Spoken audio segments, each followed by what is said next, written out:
Hi, this is the 18th story that I'm going to read, and I only have one more for tomorrow. So, unless I get some requests, that might be it tomorrow night. To continue with our Cinderella stories, this one is called Princess Furball, and it is by Charlotte Huck and Anita Lobel. And there's the chimes. Here's the picture.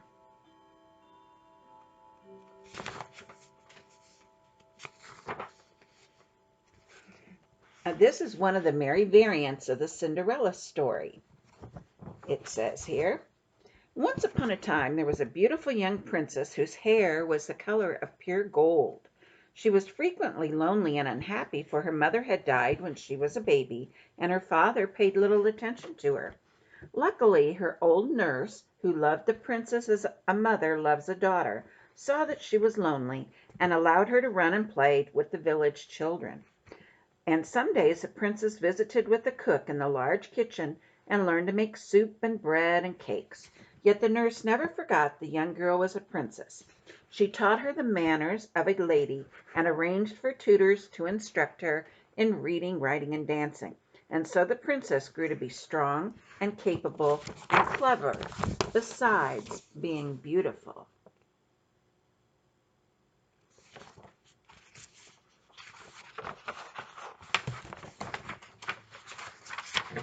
One day the old nurse died, and the princess felt all alone again.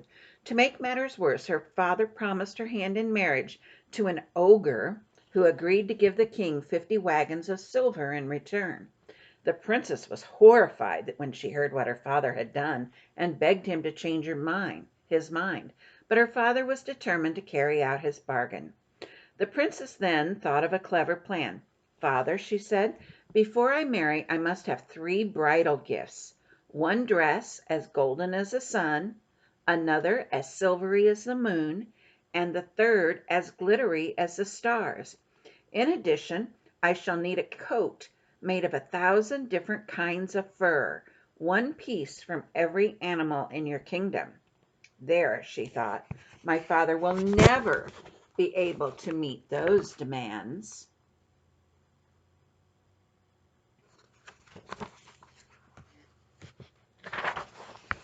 The king, however, began at once to provide her the bridal gifts. He called for the most skillful weavers in the land and ordered them to weave 3 dresses, one as golden as the sun, another as silvery as the moon, and the third as glittering as the stars. He commanded the hunters to go to the forest, kill 1,000 different kinds of wild animals, and bring them home their skins so that a coat could be made.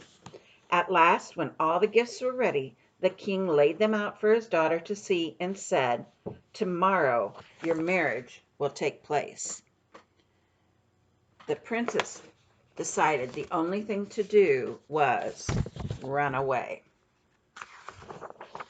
That night, when all the castle was asleep, the princess got up. She folded the sun, the moon, and the star dresses into a package so small that it could fit in a walnut shell. Then she took 3 tiny treasures that belonged to her mother: a gold ring, a gold thimble, and a little gold spinning wheel. These she put into a second walnut shell. Into a third shell she put her favorite seasonings for the soup the cook had taught her to make. Then she bound up her hair, put on her boots and her coat of 1,000 furs, and stepped out into the silent, snowy darkness.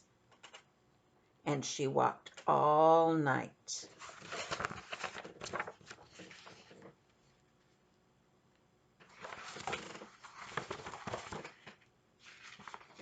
At dawn, the princess came to a thick forest. She was very tired.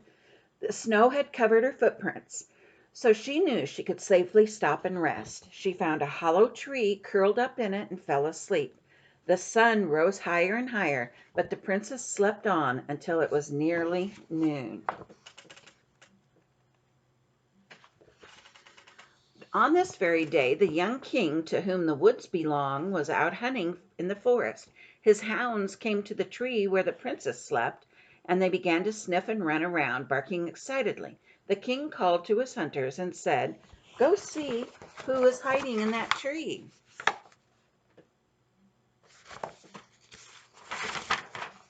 Two hunters went over to look. When they came back, they told the king that they had found a marvelous creature sound asleep in the hollow of the tree. Its body is covered with thousands of different kinds of fur.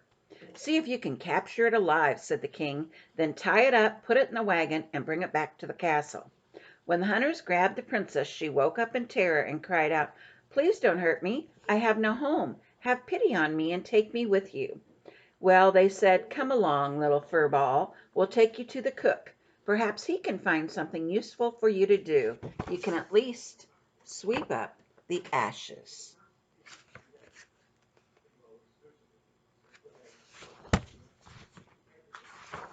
The hunters put Furball into the wagon and drove her to the king's castle. There they showed her an old woodshed where daylight never entered. "Furball, you may live and sleep here," they said. Then they took her to the kitchen where the cook had her fetch the wood, draw the water, stir the fire, pluck the chickens, clean the vegetables, wash the dishes, sweep the ashes, and do all the rest of the dirty work that no one else wanted to do. Poor Furball lived for a long time as a servant to the servants. She could not see how her life would change. And this is the next picture is the one on the front. One day, Furball heard that the king was giving a ball at the castle. "Please," said the cook, "may I go for a little while to see the guests arrive? I promise you no one will even catch a glimpse of me."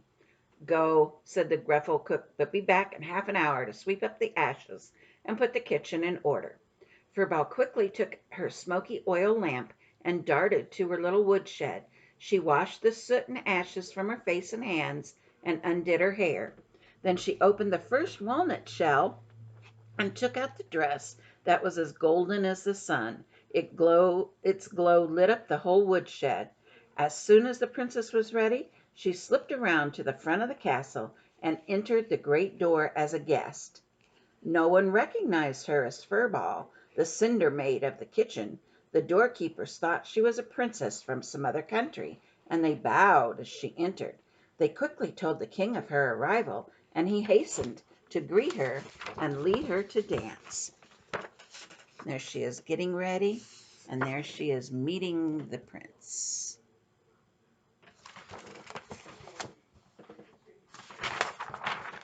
"Never have I seen anything so beautiful and charming," he thought as he himself danced.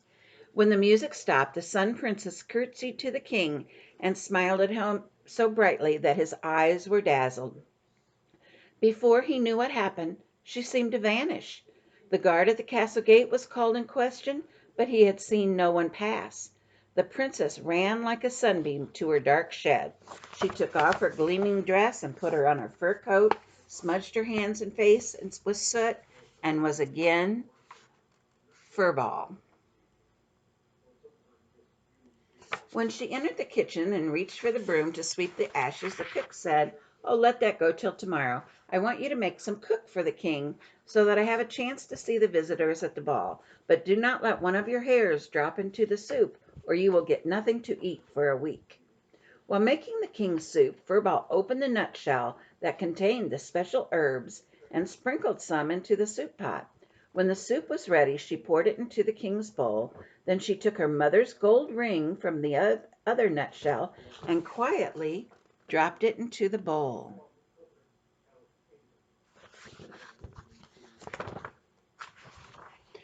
After the ball was over, the king called for his supper and declared he had never tasted better soup in his life.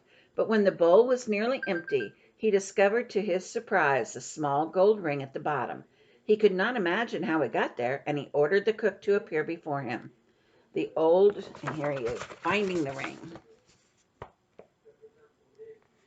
The old cook was terribly frightened. "You must have let a hair fall into the soup," he glared at Furball. "If you have, I shall give you a good beating and give you nothing to eat for a week." As soon as the cook came to the banquet hall, the king demanded, "Who made this soup?" "I made it, sir," faltered the cook. "That is not true," said the king. "This soup is much better than any soup you have ever made." And then the cook had to confess that Furball had made the soup. "Send her to me," he said.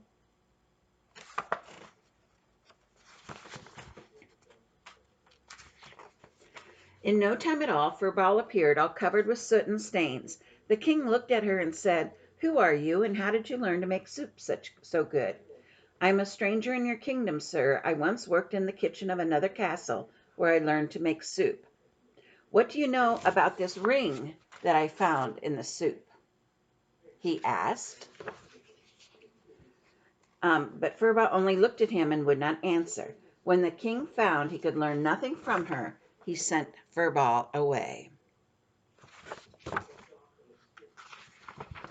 Some time later there was another ball at the castle. Again Furball asked the cook if she could go and watch the guests arrive. "Go," he grunted, "but be sure to be back in a half hour to make the king the soup he is so fond of." Furball promised to be back in a half hour and ran quickly to her little shed. There she washed off her stains and soot from her face and hands and let down her hair. Then she took her dress as silvery as the moon out of the walnut shell and put it on. Again the shed shone with the light of her dress. She appeared at the castle door, just as she had done before. Only this time the king was waiting for her. He was so glad to see her he would dance with no one else.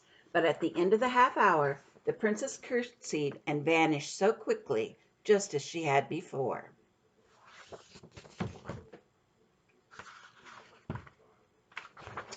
Like a moonbeam, she slipped around the castle and back to her little shed, where she made herself once again the sooty little Furball.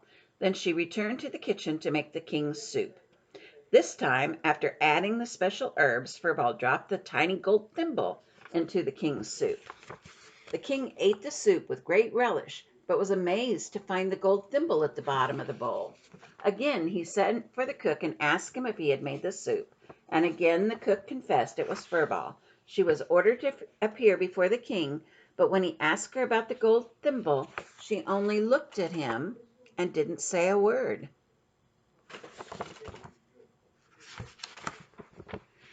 At the king's third ball, everything happened as before. The cook told Furball she might as well go see the guests arrive. "But be sure you are back in time to make the soup the king thinks is better than mine," he growled. Furball did not stop to listen, but ran quickly to her shed, washed off the stains and soot, combed her golden hair, and put on the dress that glittered like stars. I think this is my favorite one. When the king stepped forward to receive her at the ball, as he had done twice before, he thought her quite the most beautiful maiden in the world.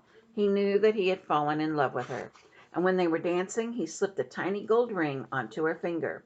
The king had asked the musicians to play the longest dance they knew, but the minute the music stopped, the princess smiled and was gone like a shooting star. The princess was out of breath when she reached the shed and knew she had overstayed her time. She quickly tied a scarf around her hair, threw a coat over her star dress, and began to put the soot and ashes on her face and hands. When she reached the kitchen, she made the king's soup with its special seasoning, and then dropped the tiny gold spinning wheel into the bowl. When he found the gold spinning wheel at the bottom of the bowl, King sent for Furball. Here she is now. She's not quite back to the way she was. She sent for Furball. This time as she entered, he looked at her hand, and there was a small gold ring, which she had not had time to take off. The king caught Furball by the hand, and while she struggled to get free, the fur coat fell open and he saw the star dress. The king drew off Furball's coat of 1,000 furs, and as he did so, her scarf came off and her golden hair fell over her shoulders. Furball wiped the soot from her face and hands with her scarf and stood before the king as the most radiant princess on earth.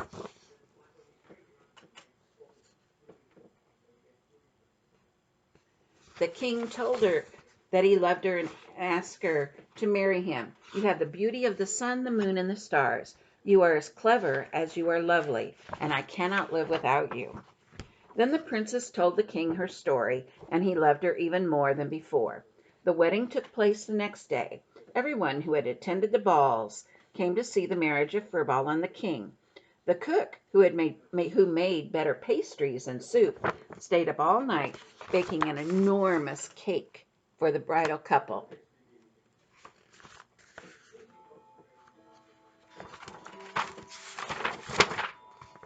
And the king and his new queen lived happily ever after.